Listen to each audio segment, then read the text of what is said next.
Hello बच्चों, 12th class की series में अभी तक हमने जितने भी टॉपिक्स किए हैं मैं आशा करता हूं कि आपके समझ में आ रहे हैं।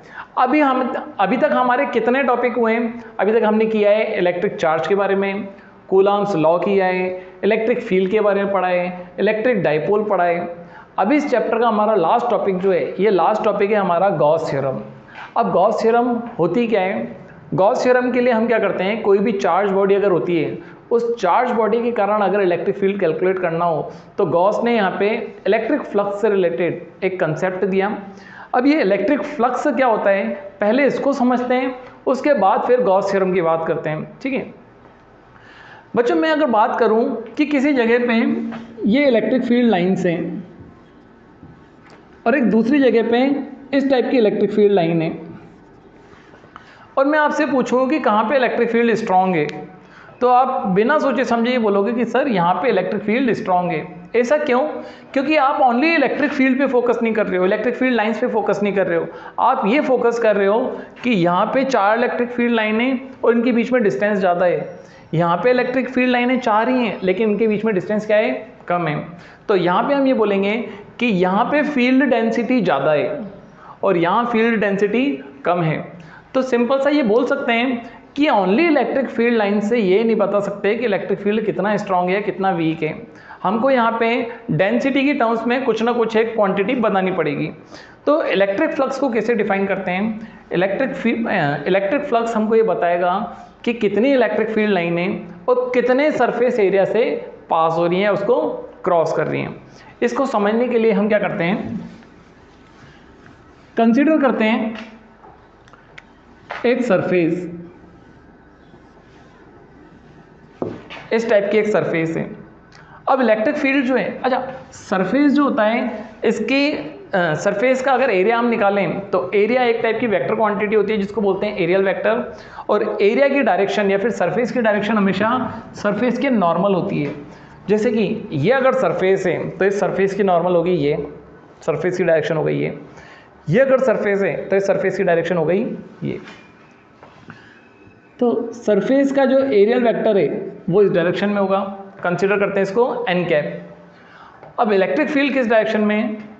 इलेक्ट्रिक फील्ड हम मान के चलते हैं इस टाइप से,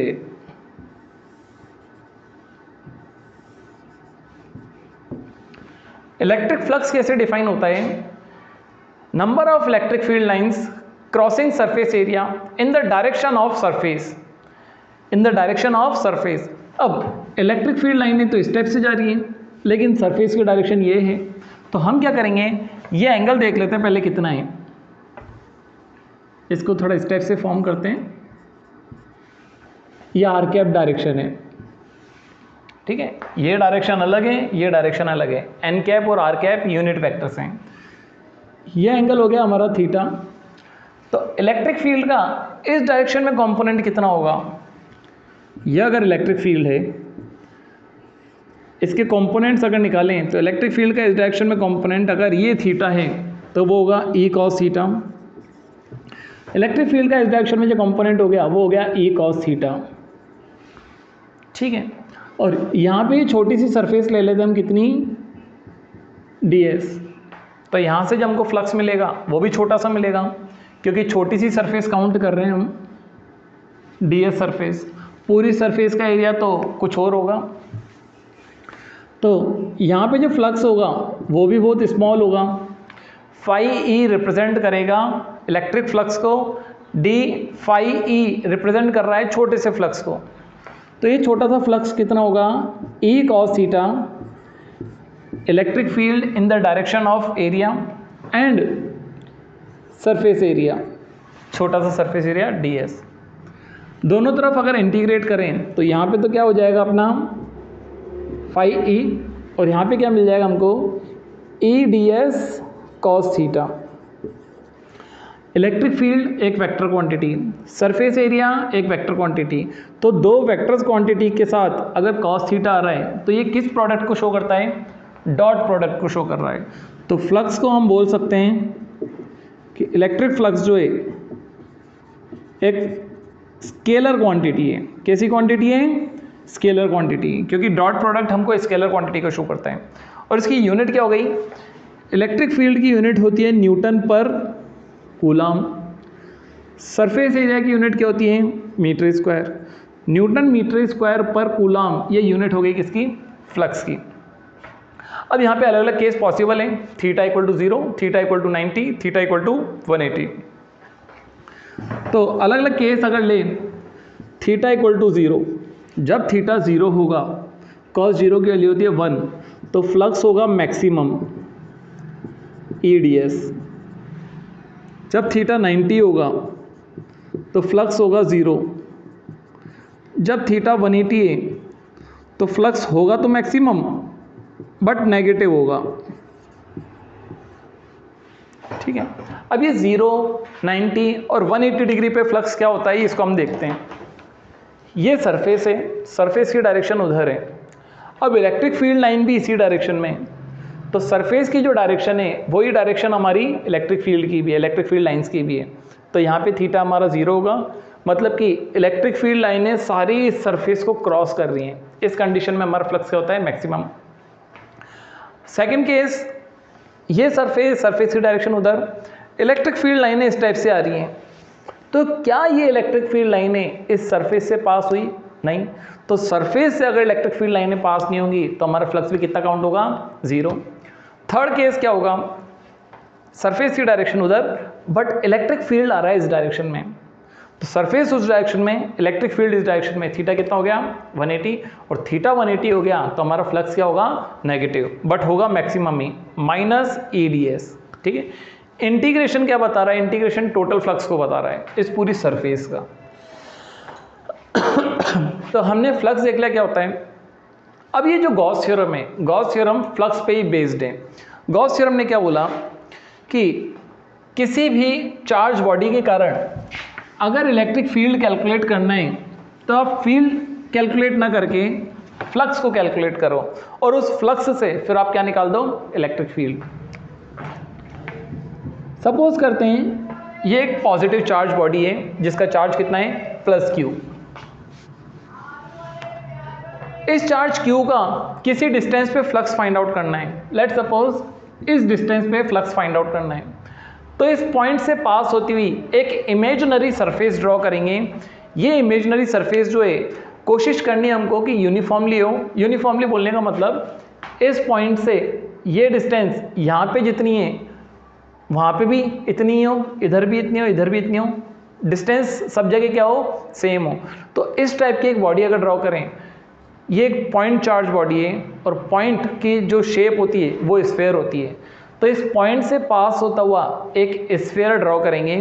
ये जो स्फीयर है ये एक इमेजिनरी स्फीयर है, और इस स्फीयर की सरफेस को क्या बोलेंगे? Gaussian surface. तो ये हो गई हमारी गॉसियन सरफेस। ठीक है, अब इस चार्ज के कारण इस पॉइंट पे इलेक्ट्रिक फील्ड की डायरेक्शन क्या होगी? ये r कैप डायरेक्शन। यहाँ छोटा सा सरफेस एरिया अगर हम देखें गॉसियन सरफेस एरिया, तो वो कितना होगा? ds। तो फ्लक्स की डेफिनेशन के अकॉर्डिंग यहाँ पे फ्लक्स कितना होगा? Close integral E.ds। ये होगा हमारा फ्लक्स के डेफिनेशन के अकॉर्डिंग। बट गॉस थ्योरम क्या बोलता है कि आपको फ्लक्स अगर कैलकुलेट करना है तो आप कुछ मत करो, गॉसियन सरफेस के अंदर कितना चार्ज एंक्लोज्ड है। लेट सपोज ये चार्ज Q है, तो Q चार्ज में डिवाइड कर देंगे हम किसका? ε0 का। या फिर इसको ऐसे भी देखें, according to Gauss theorem flux according to Gauss theorem, flux of the surface will be 1/ε0 times of charge enclosed in the Gaussian surface। Gaussian surface के अंदर जितना भी चार्ज enclosed है उस पूरे चार्ज में आप इस मीडियम की परमिटिविटी का डिवाइड देते हो। यहाँ हमने ε0 का डिवाइड इसलिए किया है क्योंकि यहाँ पे जो मीडियम है वो फ्री स्पेस है या फिर एयर है, इसलिए ε0 का डिवाइड दिया है। अगर यहाँ पे कोई मीडियम होता εm तो हम εm का डिवाइड देते। तो ये गॉस थ्योरम के अकॉर्डिंग है और ये फ्लक्स की डेफिनेशन के अकॉर्डिंग। तो हम दोनों को अगर कंबाइंड करें तो हमारा जो फ्लक्स है तो close integral E dot D S equal to Q upon epsilon naught होगा। अब हर बार हम अकॉर्डिंग टू गॉस थ्योरम इसी का यूज़ करेंगे। Close integral E dot D S equal to Q upon epsilon naught. Close integral यहाँ पे बता रहा है कि हमारी जो गॉसियन सरफेस है ये क्लोज होती है, कभी भी ओपन नहीं होती है। क्यू बता रहा है यहाँ पे गॉसियन सरफेस के अंदर कितना चार्ज एनक्लोज्ड है। ठीक है, तो गॉस थ्योरम आपको समझ में आई। अब गॉस थ्योरम की कुछ एप्लीकेशंस हैं, इसमें से कुछ एप्लीकेशंस हम आज करने वाले हैं और कुछ एप्लीकेशंस हम करेंगे नेक्स्ट लेक्चर में। पहली दो एप्लीकेशंस जो हम करने वाले हैं, एक यहाँ पे करने वाले हैं electric field due to long straight wire, दूसरा हम करने वाले हैं electric field due to conducting shell या फिर स्फेरिकल शेल। ठीक है, ये दो एप्लीकेशन आज हम करने वाले हैं।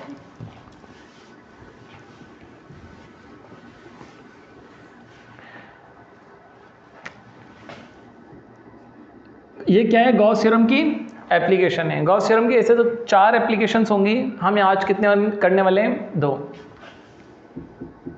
इलेक्ट्रिक फील्ड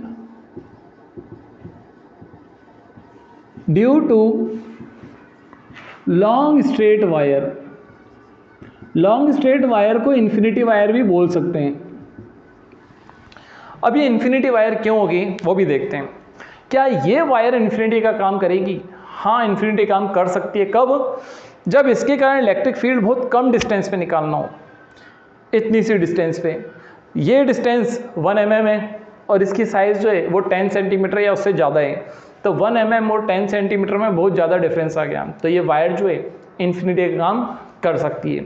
बच्चों, इन्फिनिटी कुल मिला के ऐसी चीज़ को बोला जाता है कि साइज़ के कंपैरिजन में डिस्टेंस बहुत कम हो। जब डिस्टेंस बहुत कम होती है तो यही वायर किसका काम करेगी, इन्फिनिटी। अब सपोज करो इस वायर के कारण इलेक्ट्रिक फील्ड कैलकुलेट करना है 1 किलोमीटर डिस्टेंस पे, तो यही बॉडी जो है वो पॉइंट चार्ज का काम करने लग जाएगी, क्योंकि डिस्टेंस है 1 किलोमीटर और इसकी साइज है ओनली 10 सेंटीमीटर। तो यहाँ पे एक चार्ज्ड वायर हम ड्रॉ करते हैं जो कि पॉजिटिवली चार्ज्ड है। अब गॉस थ्योरम अप्लाई करने से पहले हमको यहाँ पे कुछ चीज़ें चाहिए। क्या क्या चाहिए? एक तो गॉस थ्योरम चाहिए, गॉसियन सरफेस चाहिए।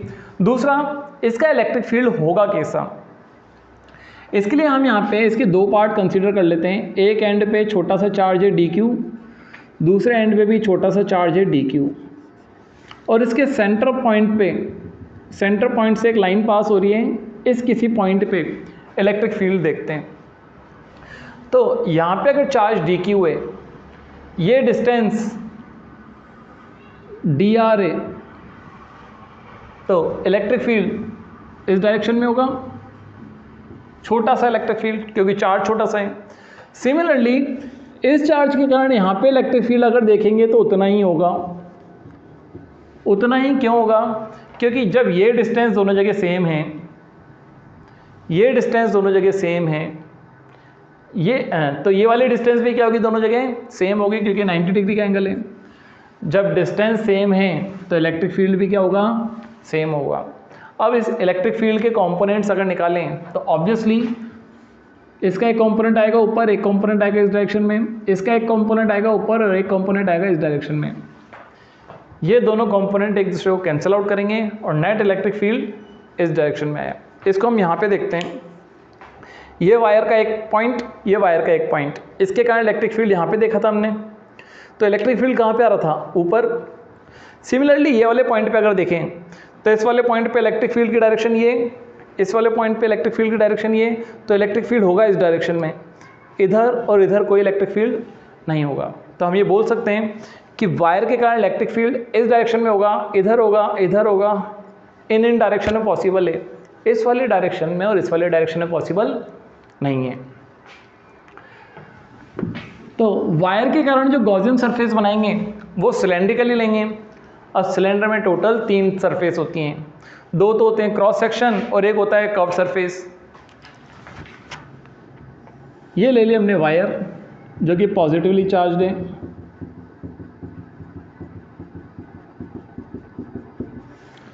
जिसकी लीनियर चार्ज डेंसिटी लैम्डा है। लीनियर चार्ज डेंसिटी कितनी हो गई? लैम्डा, और लैम्डा इज इक्वल टू कितना होता है? Q upon length. पूरी लेंथ कितनी मान लिया अपन ने? एल। यहाँ पे गॉसियन सरफेस बना देते हैं हम, सिलेंड्रिकल, ठीक है। तो इलेक्ट्रिक फील्ड सरफेस तो इस डायरेक्शन में भी है, सरफेस की ये डायरेक्शन भी है, और सरफेस इस डायरेक्शन में भी है, लेकिन इलेक्ट्रिक फील्ड ओनली नॉर्मल होगा, इसके वायर के नॉर्मल होगा। नॉर्मल में मैं ऊपर की तरफ लेके चलता हूँ। ये छोटी सी सरफेस हो गई ds, इलेक्ट्रिक फील्ड ऊपर की तरफ होगा और उसकी डायरेक्शन कितनी होगी? r cap. n cap represent कर रहा है सरफेस की डायरेक्शन को, r कैप रिप्रेजेंट कर रहा है इलेक्ट्रिक फील्ड की डायरेक्शन को, हालांकि दोनों सेम ही हैं। तो इस वायर पे कितना चार्ज था? Q चार्ज था, और टोटल लेंथ कितनी थी? L। और हमारी गॉसियन सरफेस की लेंथ भी हमने कितनी ली है? L ही ली है। पूरे वायर को ही हमने एंक्लोज कर दिया है। तो गॉस थ्योरम अप्लाई करें। According to Gauss theorem,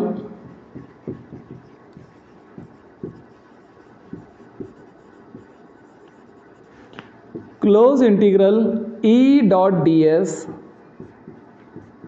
equal to charge enclose कितना है? चार्ज एंक्लोज Q है, इसलिए Q अपॉन मीडियम कौन सा है यहाँ पे?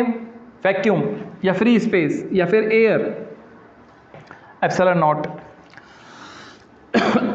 अब यहाँ पे डॉट लगा हुआ है, अगर हम डॉट लगाते हैं, डॉट हटाते हैं तो क्या लगाते हैं? Cos E ds cos theta equal to Q upon epsilon naught. अब बच्चे यहाँ पे थीटा क्या है? Theta is the angle between electric field and surface, दोनों ऊपर की डायरेक्शन में। अच्छा बच्चों, इसका फ्लक्स और इसका फ्लक्स जीरो होगा, क्यों? क्योंकि इस डायरेक्शन में कोई भी फील्ड नहीं है। आप अगर इनका फ्लक्स लिखना चाहते हो तो लिख दो जीरो। हम फ्लक्स जो देखेंगे ओनली इसी का ही देखेंगे, बाकियों का फ्लक्स सीधा ही जीरो कर दिया। तो यहाँ पे इलेक्ट्रिक फील्ड और सरफेस के बीच में जो एंगल है वो जीरो है, तो यहाँ पे कॉस के साथ जीरो एंगल पुट करेंगे।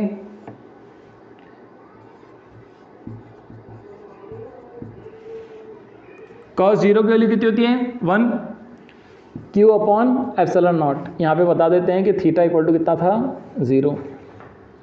अब इलेक्ट्रिक फील्ड, चाहे मैं इस पॉइंट की बात करूँ, इस पॉइंट की, इस पॉइंट की, इस पॉइंट की, सब सेम डिस्टेंस पे हैं, सब सेम डिस्टेंस पे हैं, तो इसलिए इलेक्ट्रिक फील्ड सब जगह सेम होगा, मतलब कांस्टेंट होगा। ये डिस्टेंस हम कंसिडर कर लेते हैं r। r is the radius of Gaussian surface. तो इलेक्ट्रिक फील्ड सब जगह कांस्टेंट है, तो कांस्टेंट चीजें इंटीग्रेशन से सीधा बाहर।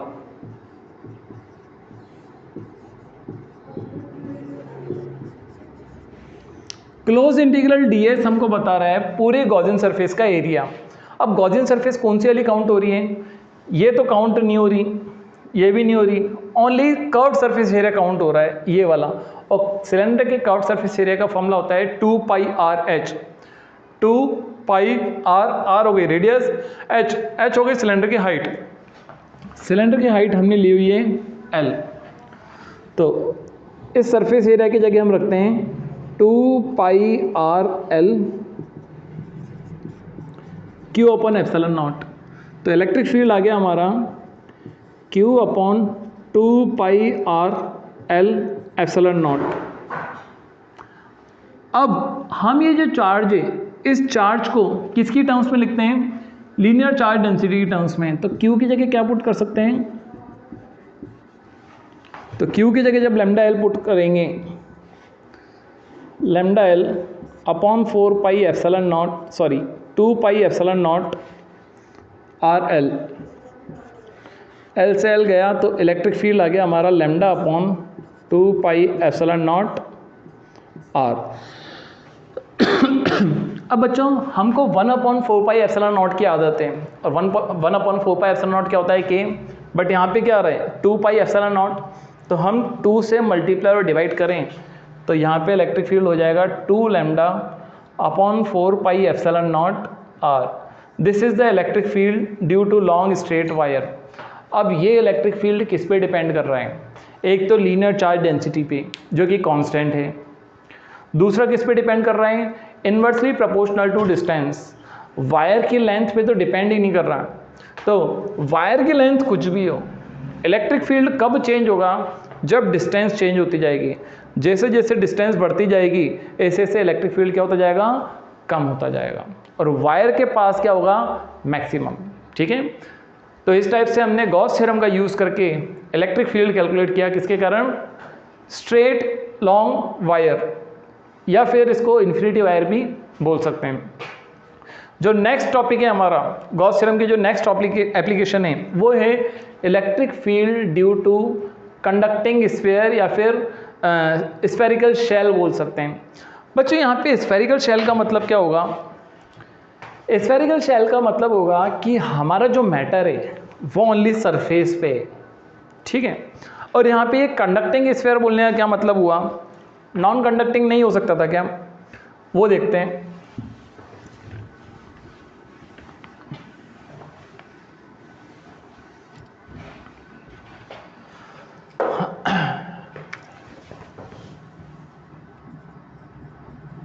स्फेरिकल शेल,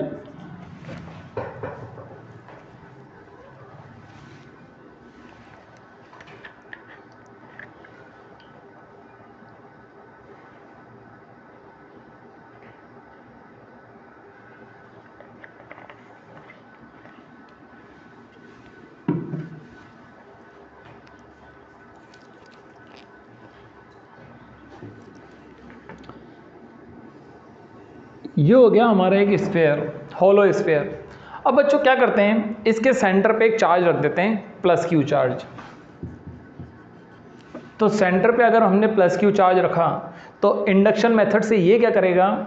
ये पूरा कंडक्टर है, तो ये पॉजिटिव चार्ज सारे नेगेटिव को अपनी तरफ क्या करेगा? अट्रैक्ट करेगा। और कितना चार्ज आएगा? ये माइनस क्यू चार्ज, क्योंकि बीच में प्लस क्यू चार्ज है। अब इधर प्लस क्यू है, इधर माइनस क्यू है। जब नेगेटिव चार्ज अंदर आ गया तो बाहर क्या रह जाएगा? Positive charge.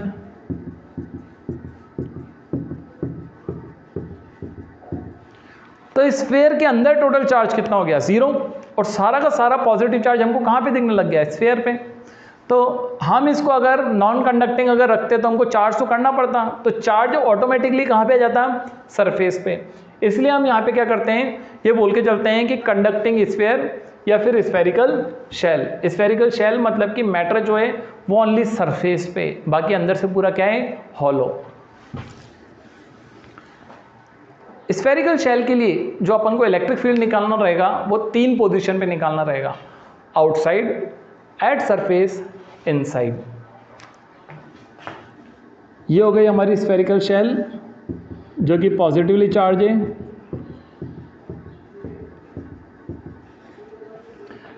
इस स्फेरिकल शेल की जो रेडियस है वो रेडियस कैपिटल आर है, और इसके कारण इलेक्ट्रिक फील्ड जिस पॉइंट पे फाइंड आउट करना है वो पॉइंट हो गया हमारा ये। अब इस पॉइंट से पास होती हुई एक गॉसियन सरफेस बनानी पड़ेगी। गॉसियन सरफेस क्या होनी चाहिए? इस पूरी बॉडी के लिए यूनिफॉर्म होनी चाहिए। तो स्फेयर के कारण जो स्फेयर के कारण जो हमारी गॉसियन सरफेस बनेगी वो भी कैसी बनेगी? स्फेरिकली बनेगी। तो स्फेरिकल गॉसियन सरफेस ले लेते हैं।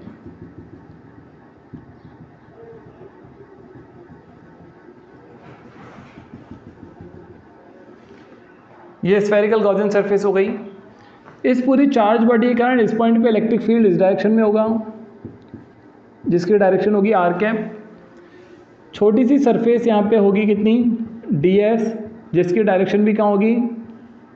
आर कैप की डायरेक्शन में, बट सरफेस की डायरेक्शन को हमेशा एन कैप से ही लेंगे। तो गॉस थ्योरम अप्लाई करें, ये पॉइंट आउटसाइड ही तो है, outside. According to Gauss theorem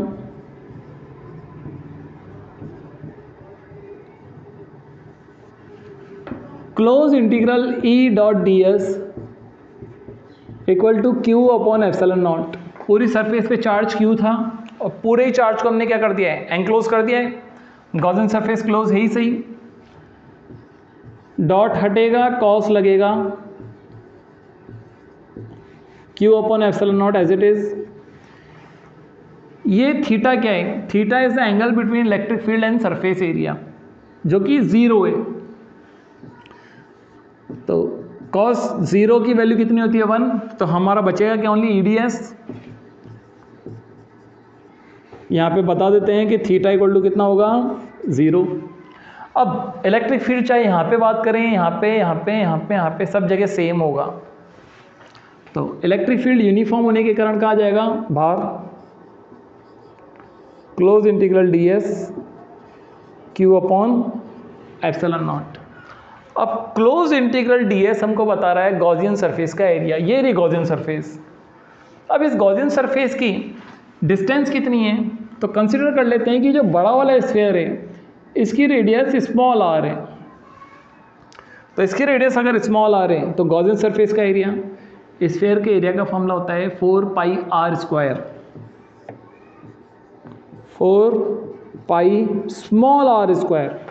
बच्चों गॉसियन सरफेस का एरिया रखना है तो रेडियस भी किसकी होगी? गॉसियन सरफेस की। ये तो स्फेरिकल शेल थी जिसकी रेडियस कैपिटल R थी। Q upon epsilon naught. तो ये इलेक्ट्रिक फील्ड अगर फाइंड आउट करना है तो पूरा कहाँ जाएगा? डिवाइड में। Q upon 4π epsilon naught r²। This is the electric field outside of the spherical shell. ये इलेक्ट्रिक फील्ड उतना ही आ रहा है जितना पॉइंट चार्ज के कारण आता है।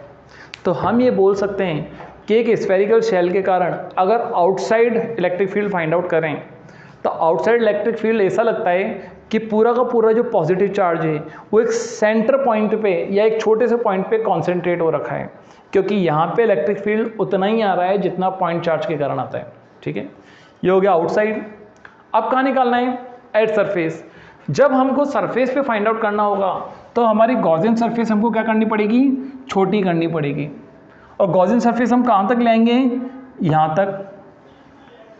तो गॉसियन सरफेस अगर यहाँ तक आ गई तो स्मॉल r को रिड्यूस कर देंगे या फिर रिप्लेस कर देंगे किससे? r से। स्मॉल r को हटा करके क्या पुट कर देंगे? Capital R। कहाँ पे? सरफेस पे। At surface.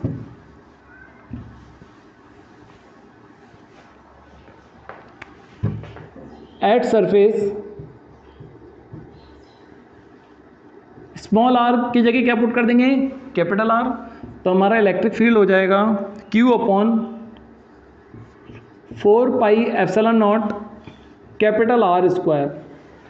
अब बच्चों क्या होता है कि किसी भी बॉडी की सरफेस पे अगर इलेक्ट्रिक फील्ड फाइंड आउट करना हो तो सरफेस पे इलेक्ट्रिक फील्ड हमेशा सरफेस चार्ज डेंसिटी की टर्म्स में दिया जाता है। सरफेस चार्ज डेंसिटी कंसीडर कर लेते हैं सिग्मा है।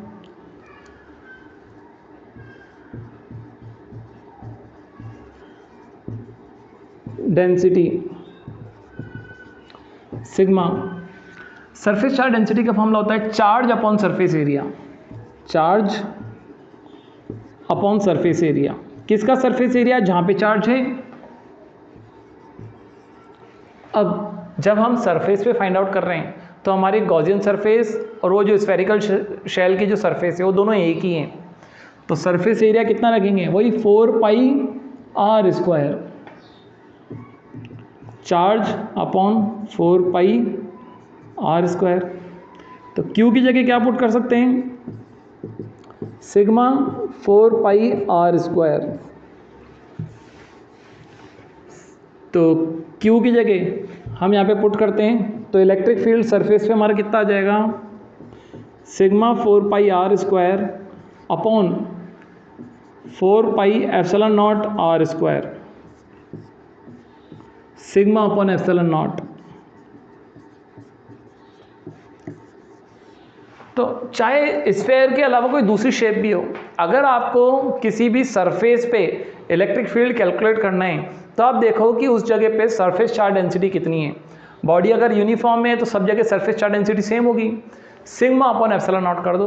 और बॉडी अगर इरेगुलर है तो आप सरफेस चार्ज डेंसिटी देख लो उस पॉइंट पे कितनी है। सरफेस चार्ज डेंसिटी में आप परमिटिविटी का डिवाइड दे दो, आपका क्या मिल जाएगा? इलेक्ट्रिक फील्ड उस सरफेस पे। अब तीसरा करना है कहाँ पे?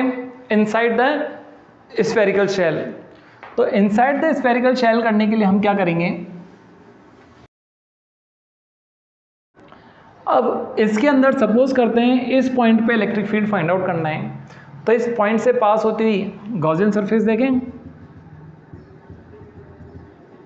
ये रही गॉसियन सरफेस जिसकी रेडियस हम मान लेते हैं r डैश, स्फेरिकल शेल की रेडियस कितनी थी r।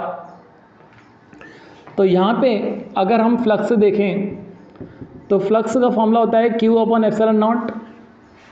इस गॉसियन सरफेस के अंदर चार्ज कहाँ है, चार्ज तो पूरा सरफेस पे है, अंदर तो चार्ज है ही नहीं। तो चार्ज अगर ज़ीरो है तो हमारा इलेक्ट्रिक फील्ड भी कितना हो जाएगा, ज़ीरो।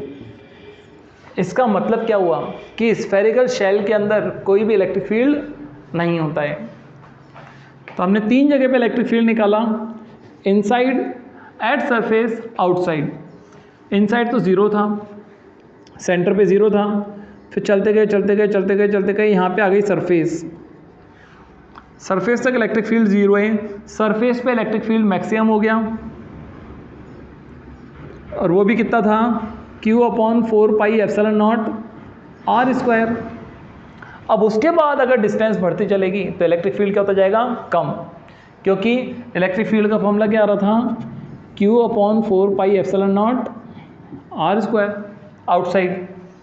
तो इस टाइप से इलेक्ट्रिक फील्ड आ जाएगा और ये ग्राफ बन जाएगा। ये हो गया हमारा E और ये हो गया हमारा डिस्टेंस। इस टाइप से हमने गॉस थ्योरम का यूज़ करके गॉस की 2 एप्लीकेशन करी, एक तो लॉन्ग स्ट्रेट इन्फिनिटी वायर और दूसरी एप्लीकेशन कौन सी थी, electric field due to spherical या फिर कंडक्टिंग शेल। ठीक है, इसके जो बचे हुए 2 एप्लीकेशन है वो हम करेंगे नेक्स्ट क्लास में। और वो एप्लीकेशन कौन सी होंगी, एक तो होगी थिन शीट के कारण इलेक्ट्रिक फील्ड, एक थिन शीट लेंगे वो भी कैसी होगी, चार्ज होगी, उसके कारण इलेक्ट्रिक फील्ड निकालेंगे। और चौथा हम करेंगे सॉलिड स्फीयर के कारण। सॉलिड स्फीयर के कारण भी हम outside, at surface, inside electric field calculate करेंगे। ठीक है, आशा करता हूँ कि आपको ये सारे लेक्चर समझ में आ रहे हैं। फिर भी आपका कोई डाउट है अगर, तो आप कमेंट सेक्शन में ज़रूर बताइए। मैं कोशिश करूँगा कि उसके वीडियो बना करके आपको एक्सप्लेनेशन दूँ या फिर कमेंट सेक्शन में ही उसका रिप्लाई दे करके आपको एक्सप्लेन करने की कोशिश करूँ। ठीक है, थैंक यू।